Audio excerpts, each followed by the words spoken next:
Yes. Good morning, everyone.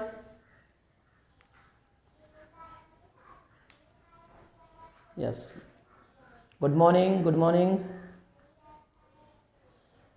Today we will discuss about position vector and other various definition. Displacement vector, also equal vector, opposite vector, resultant vector. तो हम आज चर्चा करते हैं स्थिति सदिश के बारे में। पहले किसके बारे में चर्चा करेंगे? स्थिति सदिश के बारे में, है ना। स्थिति सदिश क्या होता है?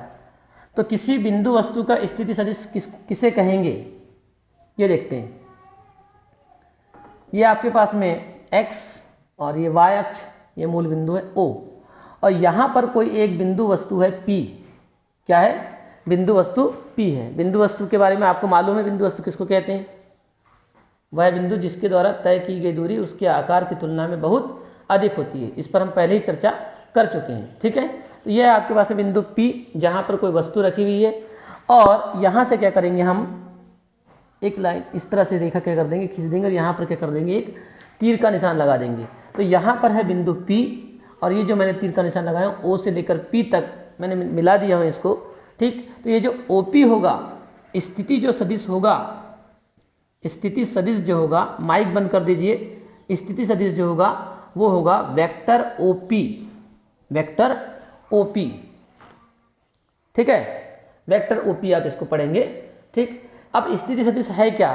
तो किसी बिंदु वस्तु का स्थिति सदिश वह सदिश होता है जिसका परिमाण मूल बिंदु से वस्तु की दूरी के बराबर, मतलब यहाँ से यहाँ तक। किसी भी सदिश राशि में कितनी चीजें होती है बताइए? किसी भी सदिश राशि में कितनी चीजें होती है? बोलिए। सदिश राशि में कितनी चीजें होती हैं? बोलो। दो चीजें होती हैं। एक होता है उसका परिमाण, और दूसरी चीज क्या होती है? उसकी दिशा, है ना। किसी भी सदिश राशि में कितनी चीजें होनी चाहिए? परिमाण के साथ साथ क्या होती है? दिशा भी होती है। तो भाई स्थिति सदिश में क्या करना पड़ेगा? हमको दो चीजें बतानी पड़ेगी। एक तो उसका परिमाण बताना पड़ेगा, और दूसरा उसकी दिशा बतानी पड़ेगी। तो किसी बिंदु वस्तु का स्थिति सदिश वह सदिश होता है जिसका परिमाण मूल बिंदु से वस्तु की दूरी के बराबर, मूल बिंदु से वस्तु की दूरी के बराबर, मतलब बिंदु O से बिंदु P तक की जो दूरी होगी वो क्या कराएगा? उस स्थिति सदिश का क्या कराएगा? परिमाण कहलाएगा। और दिशा क्या होगी? दिशा होगी मूल बिंदु से वस्तु को देखे जाने वाली दिशा। मतलब मैं अगर यहाँ से ऐसा देखूंगा, बिंदु O से मैं ऐसे देखूंगा, कहाँ तक? P तक, क्योंकि वस्तु यहाँ रखी है। तो मूल बिंदु से मैं बिंदु वस्तु को देखूंगा, तो जिस दिशा में मैं देख रहा हूँ वो क्या होगी? उस स्थिति सदिश की क्या होगी? दिशा होगी। बात समझ में आ रही है? यस और नो? बोलिए। क्या परिभाषा है? किसी बिंदु वस्तु का स्थिति सदिश, बिंदु वस्तु कहाँ है? बिंदु P पर है। बिंदु वस्तु कहाँ है? बिंदु P पर है। उस वस्तु का स्थिति सदिश जो है उसको लिखते हैं वेक्टर OP। और ये स्थिति सदिश क्या बताता है? किसे कहेंगे स्थिति सदिश? तो किसी बिंदु वस्तु का स्थिति सदिश वह सदिश होता है जिसका परिमाण मूल बिंदु से वस्तु की दूरी के बराबर तथा जिसकी दिशा मूल बिंदु से वस्तु को देखे जाने वाली दिशा में होती है, ठीक है। तो दोनों चीजें, किसी भी सदिश राशि में दो चीजें होती है, परिमाण होती है, दिशा होती है। परिमाण क्या होगा?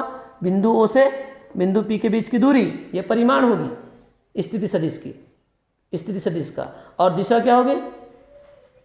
दिशा क्या होगी? बिंदु O से आप पर क्या करेंगे? आप अपनी आंख को रखेंगे और किधर देखेंगे? बिंदु P के पर देखेंगे, बिंदु P पर देखेंगे, है ना। तो O से P क्या होगी? उसकी दिशा होगी। P से O नहीं। और इसको आप ऐसा लिख भी नहीं सकते। अगर आप इसको PO लिखेंगे, ऐसा PO लिखेंगे, तो ये गलत हो जाएगा, ठीक। आप इसको OP ही आपको लिखना पड़ेगा, क्योंकि ये स्थिति सदिश OP है।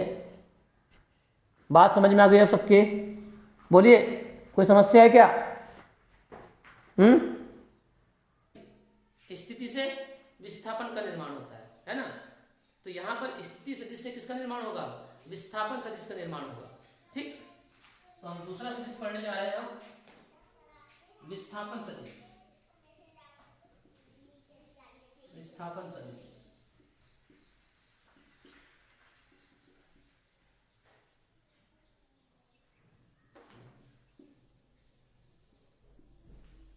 Displacement vector. अब ये क्या होता है ना, इसको देखते हैं। एक्स वाई मूल बिंदु को मान के चलते हैं कि कोई वस्तु पहले इस बिंदु P पर रखी गई थी। कहाँ रखी थी, बिंदु P पर। तो मुझे बताइए बिंदु P पर रखी थी, इसका स्थिति सदिश आप ऐसा बनाओगे जैसा भी बनाया हो यहाँ पर, बनाओगे कि नहीं बनाओगे, ठीक है। और फिर मानते चलते हैं कि T समय पश्चात वस्तु P जो यहाँ पर थी वो कहाँ पर चले गई, यहाँ चले गई, मान के चलिए P डैश पर चले गई। तो भाई यहाँ पर जब चले गई तो इसका भी एक स्थिति सदिश बनेगा, इसको आप इस तरह से लिखेंगे। ठीक, तो आपका जो वस्तु है, आपकी जो वस्तु है उसका प्रथम स्थिति सदिश जो प्रारंभिक स्थिति सदिश है वो क्या होगा, वेक्टर OP होगा। और अंतिम स्थिति सदिश क्या होगा, वेक्टर OP डैश होगा। पहला होगा वेक्टर OP, दूसरा होगा वेक्टर OP डैश। यहां से लेकर यहां तक, क्योंकि स्थिति सदिश को निरूपित करने का तरीका हमने यहाँ पर बता चुके हैं। इस तरह से स्थिति सदिश को निरूपित किया जाता है, ठीक है ना। अब मुझे ये बताइए कि वस्तु पहले बिंदु P पर थी और चले गई कहां पर, बिंदु P डैश पर चले गई। तो भाई वस्तु का विस्थापन कितना हुआ बताइए, कितना हुआ वस्तु का विस्थापन, बोलिए बोलिए। वस्तु जो थी पहले बिंदु P पर थी, बाद में बिंदु कहां पर चले गई, P डैश पर चले गई। तो वस्तु का विस्थापन कितना हुआ बताओ, हाँ, यस, वेक्टर P डैश। क्यों, क्योंकि वस्तु पहले P पर थी। भाई मैं इस बिंदु पर हूं, यहां पर हूं मान के चलो, अब मैं यहां जा रहा हूं, मेरी स्थिति बदली ना। वैसे यहां पर क्या है, पहले वेक्टर कहां था, P पर था, अब वेक्टर कहां चला गया, P डैश पर चला गया। ठीक, तो भाई मेरा विस्थापन कितना हुआ, P से P डैश तक हुआ ना। तो ये वेक्टर P डैश क्या कहलाएगा बताइए, वेक्टर P डैश क्या कहलाएगा, यहां पर आप विस्थापन सदिश कहलाएगा। समझ में आ गई बात, क्योंकि विस्थापन सदिश क्या बताता है, अब विस्थापन सदिश बताता क्या है, किसी बिंदु वस्तु का विस्थापन सदिश यह बताता है कि दिए गए समय अंतराल में वस्तु का विस्थापन कितना और किस दिशा में हुआ है। तो कितना हुआ है, P से P डैश तक हुआ है, और किस दिशा में हुआ है, P से P डैश की ओर हुआ है। इज इट क्लियर, यस और नो?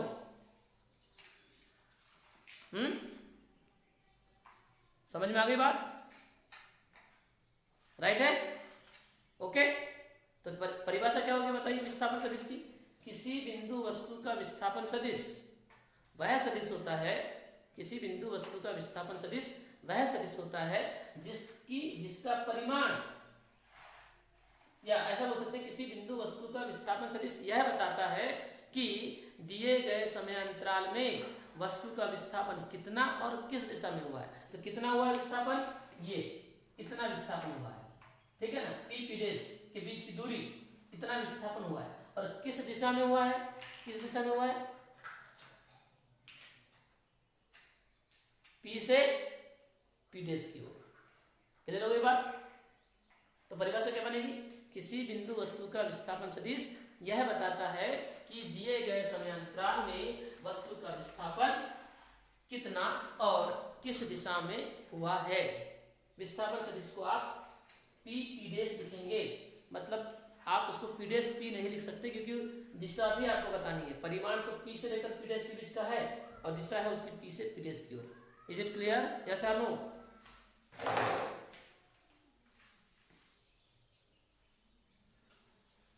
ओके, विस्थापन सदिश के बाद में आता है आपके पास में समान सदिश।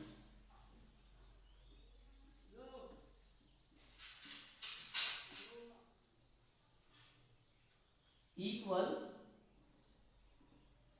वेक्टर, समान सदिश किसे कहते हैं, इस पर चर्चा करते हैं। दो सदिश लेता हूं मैं, एक सदिश लेता हूं मैं यहां पी क्यू और दूसरा सदिश लेता हूं मैं आर एस। इस सदिश को मैं बोलता हूं वेक्टर ए, इस सदिश का नाम है वेक्टर बी। तो दो सदिश समान सदिश कहलाते हैं यदि उनके परिमाण समान हो और दिशा समान हो। परिमाण भी समान होने चाहिए और दिशा भी। तो देखिए आप पी क्यू उतनी ही लंबाई का एक सदिश मैंने क्या लिया आर एस, और दोनों की दिशा कैसी है, एक ही ओर है। दोनों दिशा कैसी है, एक ही ओर है। यानी कि वे दो सदिश जिनके परिमाण और दिशा दोनों समान होते हैं क्या कहलाते हैं, समान सदिश कहलाते हैं। समान सदिश की तीन शर्तें होती है। यानी कि आप ऐसी स्थिति में vector A is equal to क्या लिखेंगे, वेक्टर बी लिखेंगे। क्यों, क्योंकि दोनों सदिश कैसे हैं, समान सदिश हैं। ये किन किन शर्तों का पालन करेंगे। शर्त नंबर एक, दोनों सदिशों का परिमाण बराबर होना चाहिए। परिमाण मतलब, अच्छा परिमाण बताने के पहले मेरे को बताना था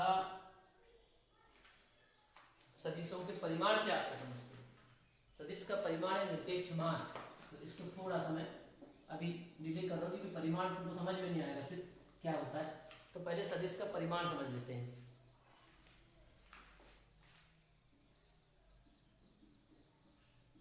सदिश का परिमाण या इसी को बोलते हैं निरपेक्ष मान।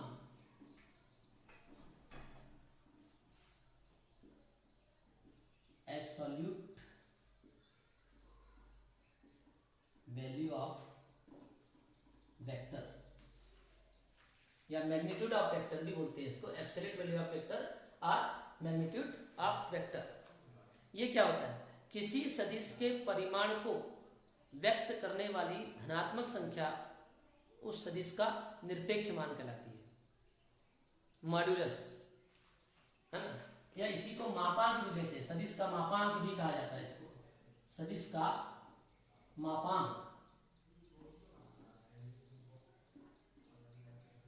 मॉड्यूलस ऑफ वेक्टर है ना।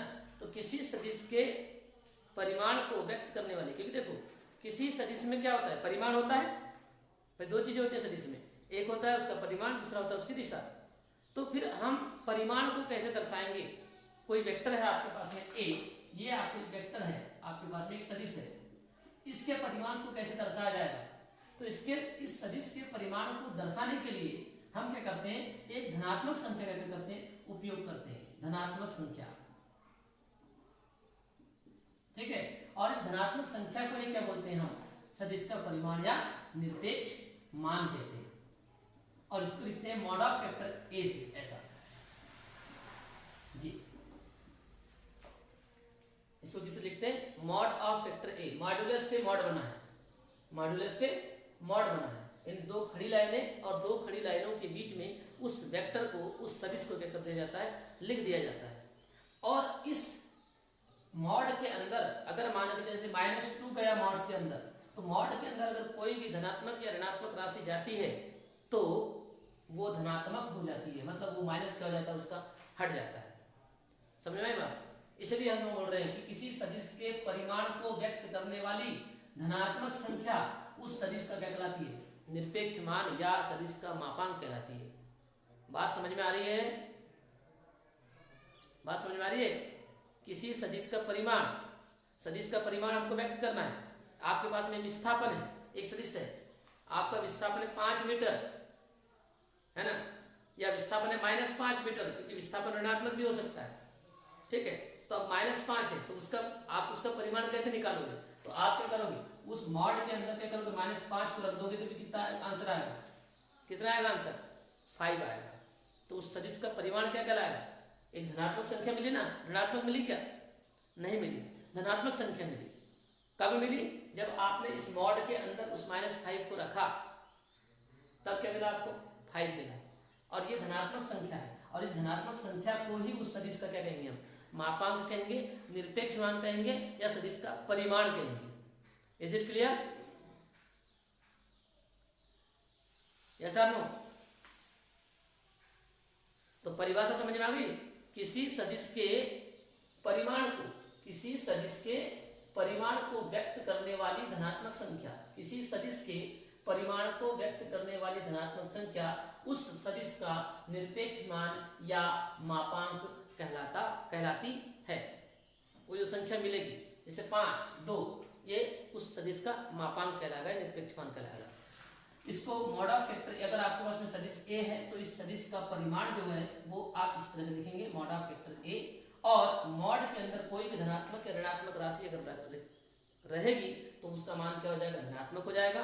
दूसरी चीज, अगर सदिश राशि उसके अंदर है तो ये क्या करता है, मॉड जो है, ये जो दोनों खड़ी लाइनें हैं, मॉड जो है वो सदिश के वेक्टर को क्या कर देता है? हटा देता है।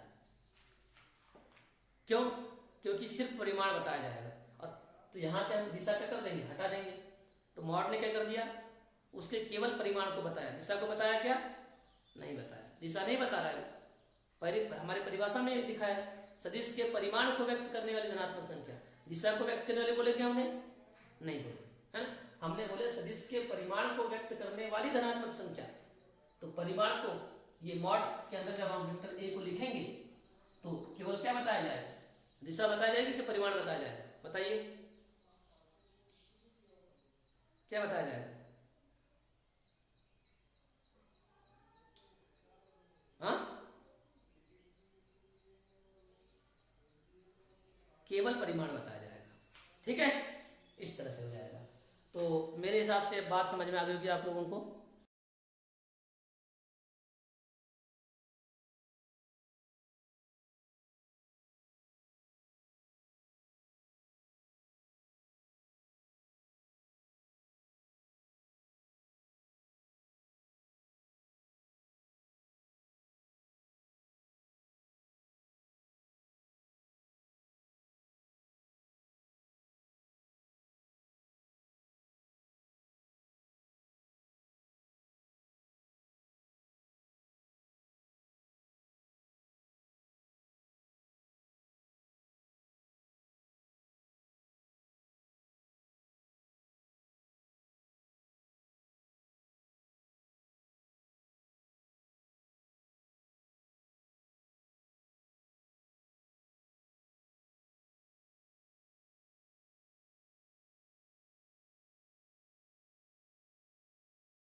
समान सदिश जो मैं भी बता रहा था आपको, समान सदिश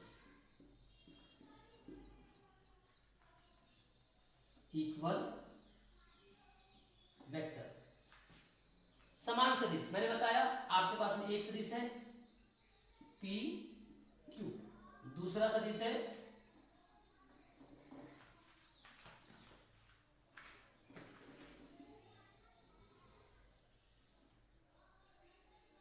आर एस। ठीक है, अब इस वेक्टर को मैं वेक्टर ए नाम देता हूं, इस वेक्टर को मैं वेक्टर बी नाम देता हूं। तो ये दोनों सदिश समान सदिश कहलाएंगे। Vector A is equal to आप वेक्टर बी लिखेंगे। क्यों? क्योंकि इन दोनों सदिशों का परिमाण कैसा है? समान है, और दिशा भी कैसी है? कैसी दिशा? समान है। तो वे दो सदिश क्या बनेगी? वे दो सदिश जिनका परिमाण और दिशा दोनों समान होते हैं क्या कहलाते हैं? समान सदिश कहलाते हैं। ठीक है, इनकी शर्त होती है, तीन शर्त है। नंबर 1, दोनों सदिशों का परिमाण समान होना चाहिए। तो परिमाण को कैसे लिखते हैं? Mod of vector A. तो mod of vector A is equal to क्या होगा? Mod of vector B. समझ गए? ये ऐसा लिखा हुआ, इसका मतलब क्या है?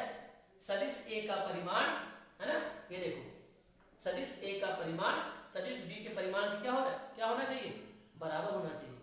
दूसरी बात, दिशा दोनों की कैसी होनी चाहिए? कैसी होनी चाहिए? समान होनी चाहिए। और तीसरी बात, वेक्टर ए जो है वो पैरेलल टू वेक्टर बी होना चाहिए। मतलब वेक्टर ए और वेक्टर बी, मतलब सदिश ए और सदिश बी दोनों कैसे होने चाहिए? एक दूसरे के समांतर होने चाहिए। समांतर, तो देखो समांतर है कि नहीं, बताओ, है समांतर? तो यदि दो सदिश इन तीनों शर्तों का पालन करते हैं तो वो दोनों सदिश कैसे सदिश कराएंगे? समान सदिश कराएंगे। Is it clear? तो बहुत आसान शब्दों में हम इसको बता देते हैं। वे दो सदिश जिनके परिमाण और दिशा समान होते हैं समान सदिश कहलाते हैं। समान सदिश तीन शर्तों का पालन करते हैं। नंबर 1, दोनों सदिशों के परिमाण समान होने चाहिए, अर्थात mod of vector A is equal to mod of vector B. दूसरी बात, दोनों सदिशों के दिशा कैसे होनी चाहिए? समान होने चाहिए। और तीसरी बात यह है कि दोनों सदिश जो है वो एक दूसरे के कैसे होने चाहिए? समांतर होने चाहिए। Vector A parallel to vector B. Clear? Yes?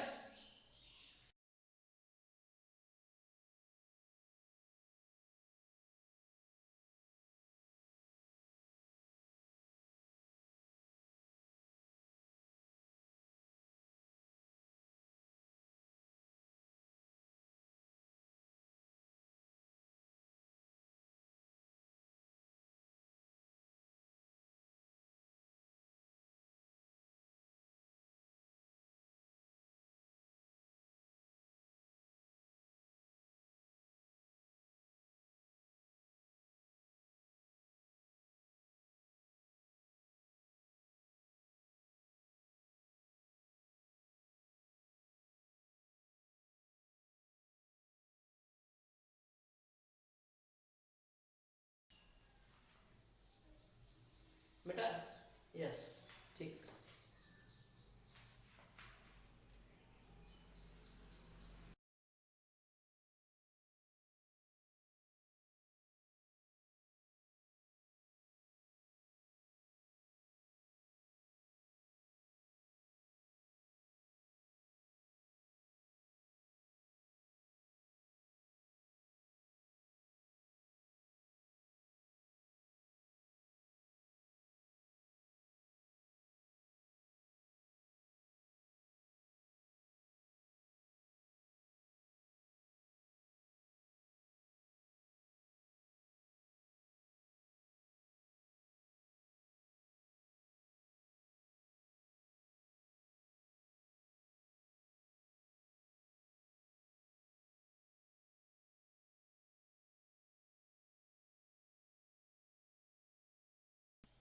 क्या पढ़ेंगे आप? विपरीत सदिश या ऋण सदिश।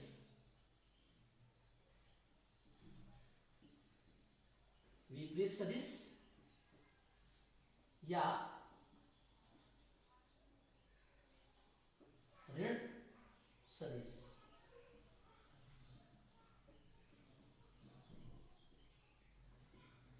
अपोजिट वेक्टर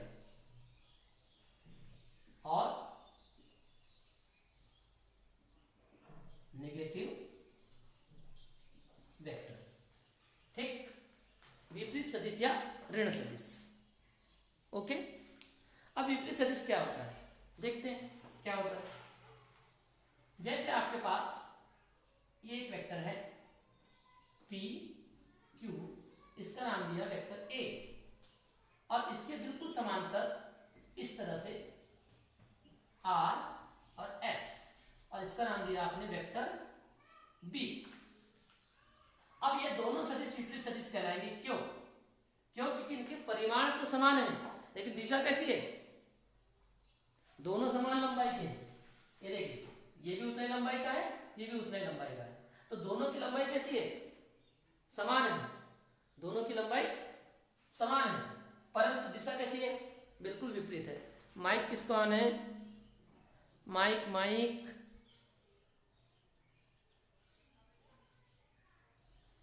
ओके, 21 लोग जुड़े भी हैं।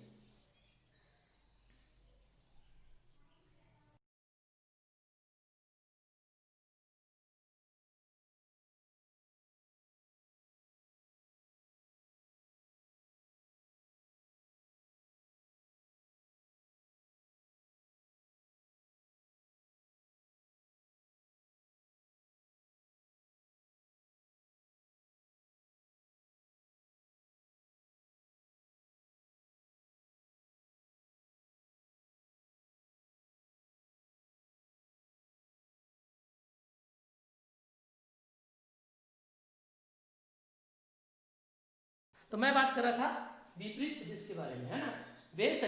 वे दो सदिश जिनके परिमाण तो समान होते हैं लेकिन दिशा बिल्कुल विपरीत होती है। विपरीत का मतलब वही होता है, ऐसा थोड़ा बहुत 19-20 नहीं चलेगा। मतलब ऐसा नहीं कि ये ऐसा है तो ये थोड़ा सा ऐसा हो जाए, ये गलत है, ये विपरीत नहीं कहलाएंगे, क्योंकि ये कहीं ना कहीं क्या कर देंगे, एक दूसरे को काट देंगे। ठीक, इसलिए इनको आप विपरीत नहीं कहेंगे। विपरीत का मतलब होगा बिल्कुल विपरीत, है ना। एक उत्तर तो दूसरा दक्षिण, समझ में बात, एक पूर्व तो दूसरा पश्चिम, ऐसा। तो बिल्कुल क्या होगा, वे दो सदिश जिनके परिमाण तो समान होते हैं लेकिन दिशा विपरीत होती है, क्या कहलाते हैं? विपरीत सदिश कहलाते हैं। इसमें भी बिल्कुल आप वही, यानी विपरीत सदिश है तो आप इसको vector A is equal to minus vector B लिखेंगे, जबकि वहां पर आप क्या करते थे, vector A is equal to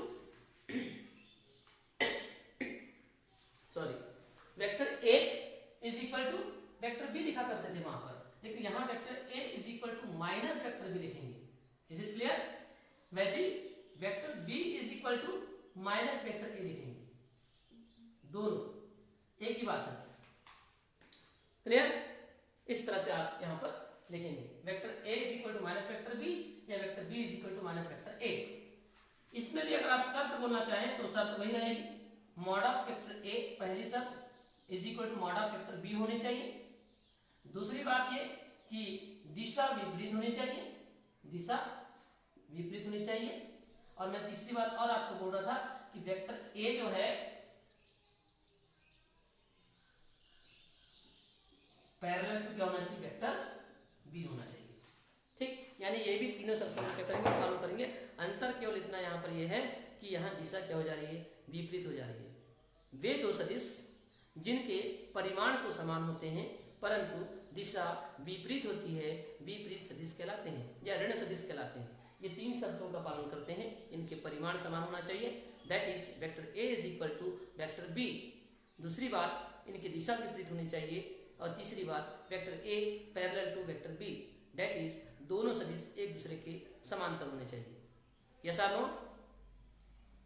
clear? Yes. After then शून्य सदिश। शून्य सदिश किसको कहते हैं?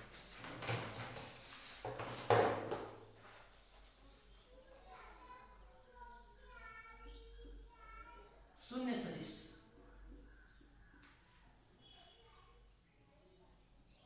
जीरो वेक्टर वह सदिश जिसका परिमाण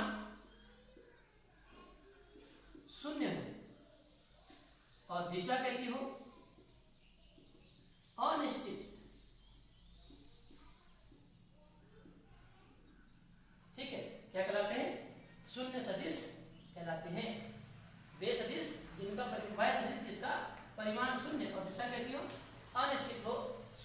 कहलाता है।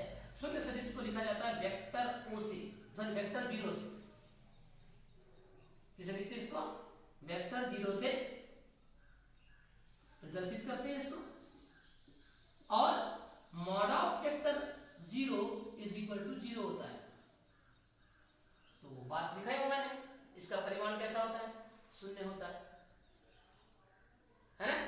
वह सदिश जिसका परिमाण शून्य और दिशा कैसी होती है? अनिश्चित होती है, शून्य सदिश कहलाता है। इसे वेक्टर जीरो से प्रदर्शित करते हैं। और mod of vector zero is equal to zero. क्यों? क्योंकि सदिश का परिमाण कैसा होता है बताया मैंने? शून्य। तो शून्य सदिश का परिमाण कैसा हो गया? शून्य हो गया। अच्छा, जीरो सदिश का कोई मतलब है क्या? नहीं। हम क्यों पढ़ रहे हैं जीरो सदिश को? कुछ मतलब होगा तभी तो पढ़ रहे हैं। हाँ, जीरो सदिश का महत्व है एक दो जगह। कैसे? जैसे मान के चलो, जैसे वेक्टर ए है, अगर वेक्टर ए में मैंने वेक्टर जीरो जोड़ दिया तो क्या मिलेगा हमको? वेक्टर ए ही मिलेगा, क्योंकि जीरो ना तो उसको कम करेगा ना ज्यादा करेगा। समझ गए? ऐसा है। दूसरी बात, यदि आपके पास में वेक्टर ए माइनस जीरो करते हो, जीरो वेक्टर, तो भी क्या होगा? वेक्टर ए ही मिलेगा। तीसरी बात, यदि आप वेक्टर ए के साथ, अब बताओ इसका महत्व है कि नहीं? वेक्टर ए के साथ यदि मैंने वेक्टर जीरो का इंटू कर दिया, अब क्या होगा बताइए? क्या होगा? अब जीरो हो जाएगा, यानी जीरो मिलेगा हमको। क्या मिलेगा? जीरो मिलेगा। समझ गए? वैसे ही अगर कोई संख्या है, कोई संख्या मान चलो लैम्डा है, मान चलो कोई संख्या, उसके साथ में, अब ये वेक्टर नहीं है, वेक्टर के साथ जीरो का गुणा करेंगे तो भी वेक्टर मिलेगा। लेकिन वेक्टर के साथ यदि लैम्डा के साथ क्या करते हैं? आप जीरो का गुणा करते हैं, कोई अदिश राशि है उसका, अगर इसके साथ जीरो का क्या करते हैं? गुणा करते हैं, तो जीरो ही मिलेगा। तो क्या जीरो वेक्टर का कोई मतलब नहीं है? शून्य सदिश का मतलब है या नहीं है? बताइए आप। है? ठीक, बढ़े आगे। इसके बाद शून्य सदिश के बाद में आता है आपके पास एकांक सदिश। Very very important. इसके बगैर पत्ता नहीं लेगा वेक्टर का। यूनिट वेक्टर,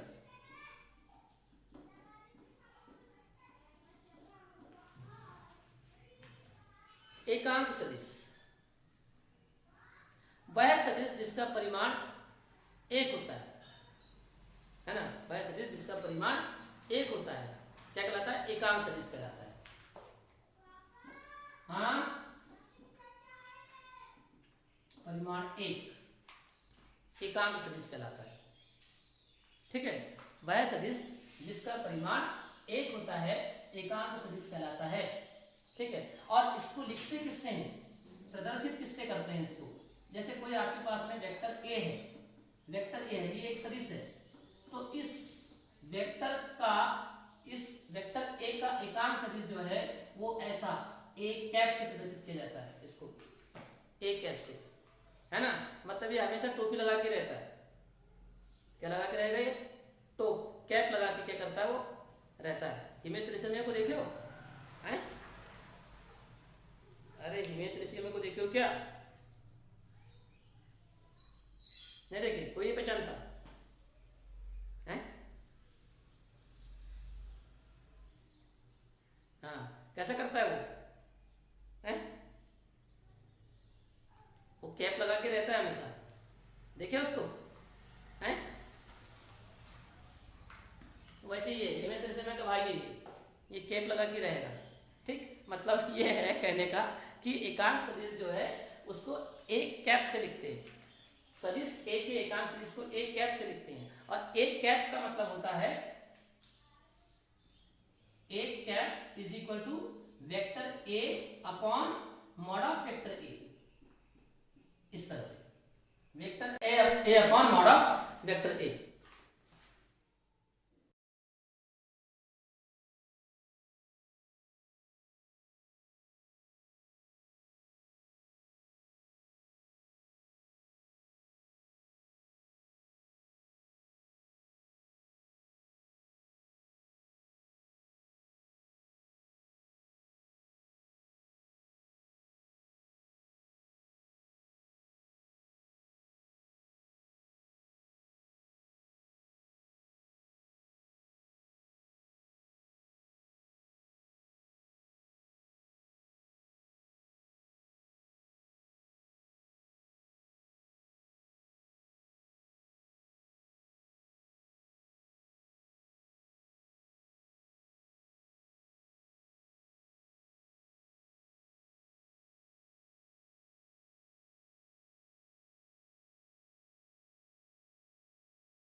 हम चर्चा कर रहे थे, फिर रुक गए थे। वह सदिश जिसका परिमाण क्या होता है, एक होता है। एकांक सदिश का, एकांक का मतलब ही एक होता है, एकांक शब्द का मतलब ही एक होता है। तो वह सदिश जिसका परिमाण एक होता है एकांक सदिश कहलाता है। इसे वेक्टर ए कैप से, अगर किसी सदिश का एकांक सदिश लिखना है तो उसको वेक्टर उसको ए कैप से प्रदर्शित करते हैं। और A cap is equal to क्या होता है, A cap is equal to vector A upon mod of vector A. यानी कि हम ऐसा पढ़ सकते हैं, सदिश बटे सदिश का मापांक, सदिश बटे सदिश का मापांक, ये है एक्चुअल में, है ना। अब देखो एक्चुअल में इसका परिमाण कैसे आता है, परिमाण एक है लेकिन दिशा है उसमें। देखो मैं आपको थोड़ा सा बताता हूं, एकांक सदिश को हम कैसे समझेंगे, है ना। मतलब ये कहीं है नहीं, मैं आपको एक ऐसा बता दे रहा हूं कि भाई हम इसको कैसे समझने का प्रयास करते हैं। जैसे मान के चलो, यह मतलब इस पर कोई लड़ना नहीं है किसी से कि बिल्कुल सर ने तो हमको ऐसा बता दिया तो ऐसा ही होता है। मैं समझाने के लिए बता रहा हूं कि आखिर इसका परिमाण मैं एक कैसे लाऊंगा। यानी परिमाण एक लाएंगे और दिशा निश्चित रहेगी उसकी, दिशा के साथ परिमाण तो एक रहेगा, दिशा भी उसकी रहेगी, कैसे रहेगी। जैसे ये क्या लिखा है बताइए, ए कैप इज इक्वल टू क्या लिखा है, vector upon mod of vector ए, है लिखा है ऐसा, है ना लिखा है ऐसा। अब इसको मैं और थोड़ा सा, और मैं इसको थोड़ा सा तोड़ता हूं।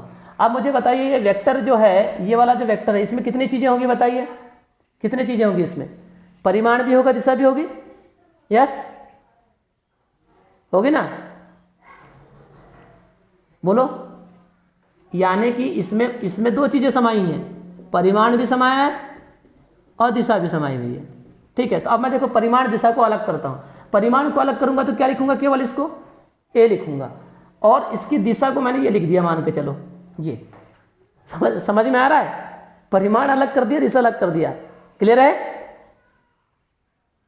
यस और नो। परिमाण को अलग, ए उसका परिमाण है और तीर का निशान उसकी दिशा हो गई। और मॉड ऑफ वेक्टर मैंने अभी पढ़ाया था, mod of vector A is equal to A ही होता है कि नहीं, यस। तो अब बताइए आप इसको मैं ए लिखूंगा तो अब क्या होगा बताइए, ए से ए क्या हो जाएगा, कट जाएगा, तो क्या मिला बताओ, क्या मिला, ए से कटा तो एक मिला ना, किसके साथ, दिशा के साथ। समझ में आ गई बात, हाँ। तो ये ए कैप है, इसी को हमने एकांक सदिश कहा है, इसी को हमने क्या कहा है, एकांक सदिश कहा है, जिसका परिमाण एक है दिशा के साथ। समझ में आया,